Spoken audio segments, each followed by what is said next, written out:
in Chattanooga, Tennessee, David Tulis. What's happened to the Tea Party? What's happened to the Tea Party in Hamilton County, Chattanooga? I watched a story on TV 9 yesterday about the meeting this morning, which actually began about half an hour ago at the Hamilton County Commission. Among the topics will be tax increase, raising $100 million. And the Tea Party, in the story as presented by TV 9, evokes a kind of empathy vote against a tax increase. And Bill Resor, with the man giving the interview, says, well, it's just hard for older people to pay higher taxes. And the story seeks to evoke the argument or humanize the argument by this Tea Party representative by interviewing Velda Friedel. She is an older woman and lives by herself, and of course lives on a fixed income. Apparently, no one else does. Only old people in the Chattanooga area live on fixed income. I'd say I have a fixed income too, but the idea, of course, in that is that, well, when you're retired, you don't have an income stream. You're not in the job market. You're not shifting jobs, gaining increase in your revenues. You're not running a business. So that's what's implied, I think, in the phrase fixed income. But we're all on fixed incomes, even because we are where we are in that pay scale. She says, "My bills come first, then you buy food, what you can afford." She says, she says they need to leave it alone. Just stop raising everything. But the story says she wants there to be more money for public schools, and it's kind of a naive, dreamy sort of phantasm to say, well, I really want more school money, but I'm worried about the tax increase effect on me. Well, this is David Tulis, and we are not for tax increases, but I'd say the grounds that I would argue are a little bit stronger than the Tea Party's. The Tea Party in this discussion is not arguing perhaps in principle of the free market, but rather on the principle of reducing damage to people who pay the taxes. That's a lesser argument to make than to say, in principle, a tax increase for public schools is a vote against the voter, is a vote against the people of the county, the men and women of the county who don't now have an option, who have even less of an option in the spending of education dollars, right? Their education dollars are compelled from them in two main areas of taxation. One is the property tax, and the other is the transaction tax paid by them when they buy or sell from a licensed merchant who is forced into being a tax collector by the state, getting a piece of the action for that service and collecting. It's about 10% on every retail transaction. There's a tax of about 10% that pays city, county, and state, all driving a finger or an open palm toward that transaction, wanting a cut of it. And the principle of the marketplace would say, well, let's argue not for avoiding a tax increase because it hurts old people such as Mrs. Friedel. Again, her first name is Velda, a name from an earlier generation of great honor and great nobility, no doubt. I often read the obituary columns and enjoy reading first names of earlier eras. My children have they were born in the era of strong Bible names. So I have a Jacob, I have a Josiah in my family. I have a David and an Abigail, and these names came from our sense of God's calling upon us and our place in history and our place in time. And so when my children are at death's door and then have their obituary appear in some form or other, they'll have names that young readers in that era will say, "My, that was those children were born clearly in the early 2000s, right?" So Velda is giving an interview, and the Tea Party points out in a press release repeated at TV 9's website. Bill Resor is the man to talk to. That T is an acronym for TEA. That's how you spell it, taxed enough already. But of course, Tea Party is a reference to the throwing down by the Masonic Lodge in a called meeting in the Boston Harbor of boxes of tea from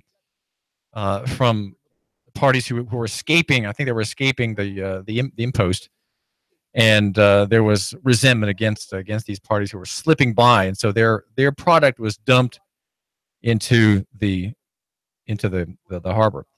The Tea Party's statement says it was founded in 2009. It reminds us, and since that day, we have spoken out consistently against tax increases of all kinds, whether such increase was proposed by Democrats or, in this case, Republican. And Mark West, the president, puts Democrat in lowercase d and Republican in lowercase r. This is a sign of disdain for the duopoly that we live under today. You may recall, he says, that in 2010, our organization led in the effort to recall Mayor Ron Littlefield for his ill-conceived property tax increase. While the mayor was in fact recalled, thanks to a legal technicality, Littlefield held onto his office. So whether it's Littlefield or Burke or Obama or maybe even Bush, the Chattanooga Tea Party, Mark says, will continue to speak up when politicians choose to dip into your wallet versus pursuing other alternatives. So now the idea of the marketplace, of course, is other alternatives. Now I propose at Nooganomics.com, our chief sponsor here at the David Tulis Show, Nooganomics.com, the website for the man who matters, a 50% tax cut.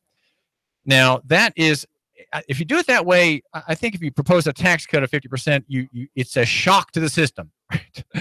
It's a shock to the system. And so what's in view there is sudden consideration of new ideas.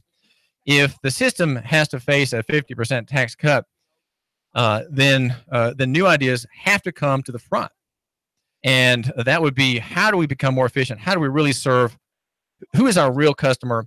And how do we serve that customer? Of course, schools pretend that the real customer is the parent, and it's not the parent. It's really not even the student. Structurally, they serve the state. They serve a state interest, and they also serve a corporate data mining interest as well, part of the national economy, the debt economy, the data mining economy. That's a very large area, and in that area is intimate details of every child, down to the weakest dream, the weakest dream that child may have had, gets registered somewhere and is put into the database so that person can be properly trained and taught downstream. Right there's a profile, highly intimate profile of that person built around his social security number and his date of birth, his DOB, and his address. Those are the identifiers. That is part of his ID. That becomes part of his avatar, whether he knows it or not, whether he cares about it or not. That is what is happening for your benefit, right? all to benefit you, the member of the public.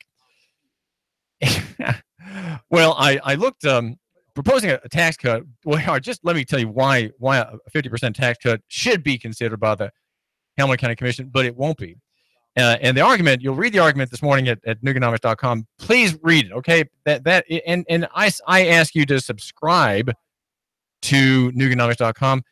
And I tell you what, if you like us on Facebook at Nooga Radio, 1240 AM and 92.7 FM, if you like that, I think you might get posts. And I always post word of my literary endeavors at Nooganomics.com at our radio station Facebook page. That's Nooga Radio. Just type in Nooga Radio there in that search window, and there we are with our little design with the flag. And the reason we want to propose a tax cut is that for number one, it would just shock everybody in the system, and people would have to say this: my office is expendable because I'm doing nothing of any value, but your office, sir, you really should be there. We're going to keep your office, and mine is going to have to go. Of course, it would usually be the other way around. Is your office has to go, and mine is the one that gets to stay, right? And so we would have a fight over who should stay and who should be cut. Labor being the biggest expense of that cartel. That would be a very important thing to happen, and suddenly all that dead wood would be washed away. If you increase the money, the hard decisions don't have to be made. That's why when we have a depression coming, we should allow. In the national economy, we should allow depression, because depression envisions a liquidation. That's what they are, right? Liquidation. The debt can't be paid. we're going to shut down these businesses. But rather, what happens every time in the American economy is that the effective owner of it, the central bank, the Federal Reserve System, injects billions and billions of dollars of credit into the economy. So we don't have a depression. We have just a recession. In a recession, you have the laggards, the zombies, struggling along on cheap loans, in trying to inject themselves with some real life to get back to serving the public, which they can't do because they're ill-conceived and they're redundant. They don't belong there because they arose in the credit markets in the first place, not from the real economy, not from real demand. And so we keep having these injections of credit into the market and loss of a real signal. Right, price is a real signal, as we'll consider in just a minute.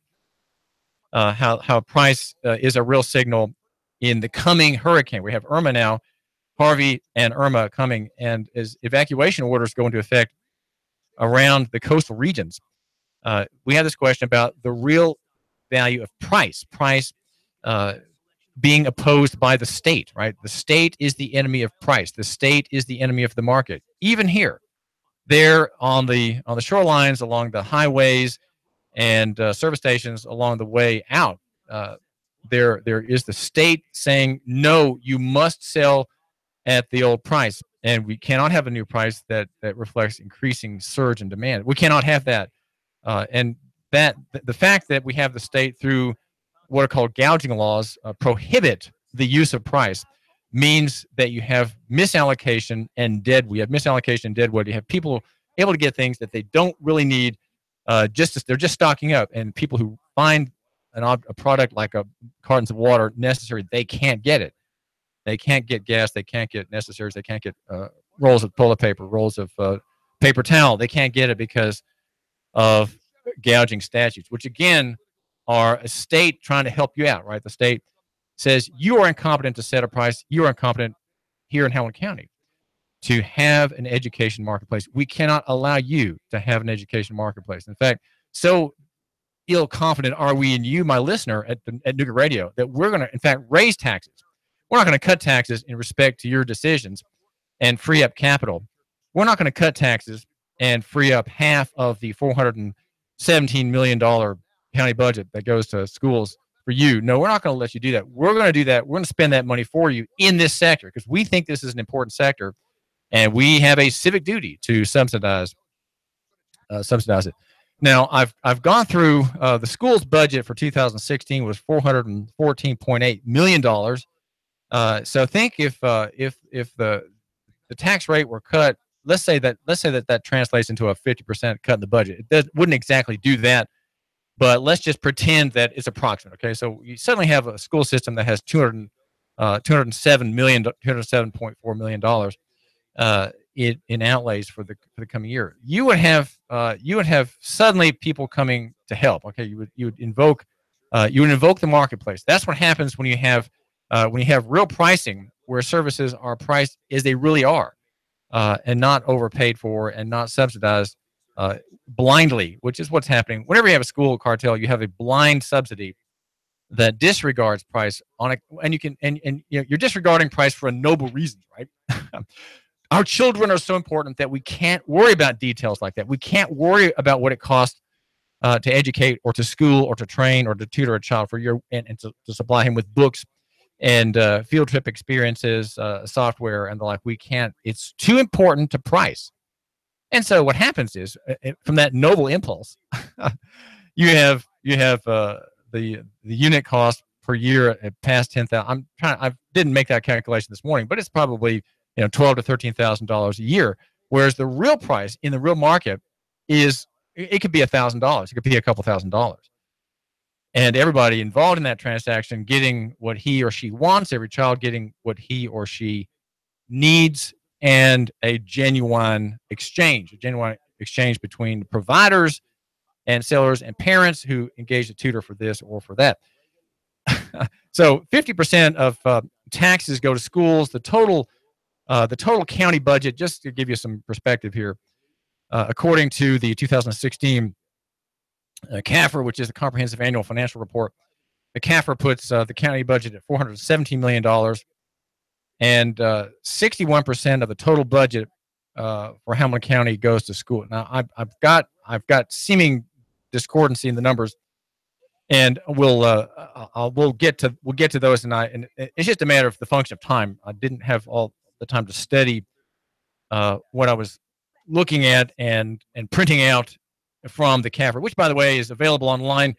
It's CAFR. Just type in your search window Hamilton County TN CAFR CAFR, and that is the best we can get, the most approximate we can get to the actual outlays, the actual spending of the county, as well as the city. These are required by the federal government, and you could call them the true books of government. Budgets are not true books ever. They're never the true financial picture. Budgets are just a small part of the overall net worth of a county, the overall cash flow, the investment flow, and obligations. The budgets are sort of discussion points suitable for presentation to the public and the media, right? That's the media always looks at the budget and never looks at the CAFR. I don't know why. My name is David Tulis. I've been a media person in Chattanooga for more than 25, about 30 years. And no one ever writes about the CAFR, CAFR. No one does it. Not even Dave Flessner, our leading journalist in Chattanooga. Not even Judy Walton, who is perhaps even superior to Dave. They both work at Chattanooga Time-Free Press and are known for their vast knowledge. Both are highly to be esteemed journalists in Chattanooga, Dave Flessner and Judy Walton. But they've not covered the CAFR. I don't know why they don't look at that. It's just a mystery to me. Okay, it's just a mystery to me. So anyway, we have in the leading couple pages, there's a letter from Jim Coppinger, the county mayor, and it's a review of the whole county and its investment. It says we've invested $138 million in school construction projects in that fiscal year. We dedicated the newly opened $32.4 million Middle Valley Elementary School. Of course, you know about that. Additionally, construction is ongoing for our $12 million addition at Sale Creek Middle High School and $5 million addition to Nolan Elementary and a $5 million addition to Wolf Teever Elementary School. And our commitment to advanced education and critical thinking is unwavering, he says, with our support of not only the STEM school, science, technology, engineering, and math, but also the Pathways to Prosperity Initiative, which promotes students, it gives students the opportunity to choose an educational pathway to success. Pathways promotes a path for post-secondary student education, leading to potential certificates to participate in advanced manufacturing or IT jobs. This is a key element to creating a workforce for our 21st century job goals. Of course, now that's what schooling is for, is to give people employment prospects. That schooling is about, education is about getting a job.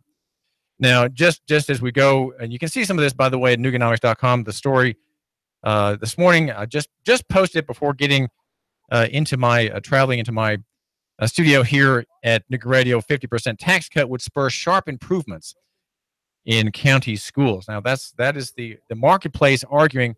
Again, the marketplace is just a reference to you. If I'm talking about the marketplace, I'm really talking about you.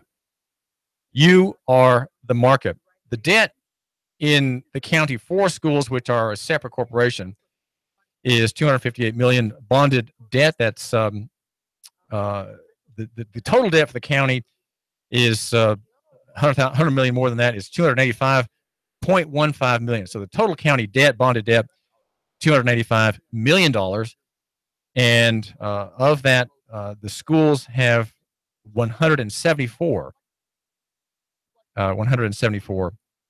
million, $0.6 million. That's 61% of the total county debt. And the government-wide assets and deferred outflows of resources of the county, the close of fiscal 2016 were $675 million. Government-wide revenues totaled $240.9 million. And government-wide expenses were $233 million. Again, I give you these figures just to give some perspective, okay? Total bonded debt as of June of last year was $245 million, of which $174.6 million, or 71%, was assigned to the Hamilton County Department of Education for capital addition. So that's the enrollment. The enrollment for this system is, let's see, I have it. Here it is: 43,000 inmates and 6,300 staff people, employees of county government, serving the state of Tennessee. Now, David Tulis here. We've got more to get to, and we're going to talk about the function of price. Price is what people acting rationally, thinking of two parties, the customer and themselves. Price sets that proper relationship, and price cannot be fixed by government unless you want to have waste, friction, fraud, and loss. Those are the four things that come when you have government setting prices in anything, whether it's schools or pallets of water. The Tennessee Valley's news, talk, and sports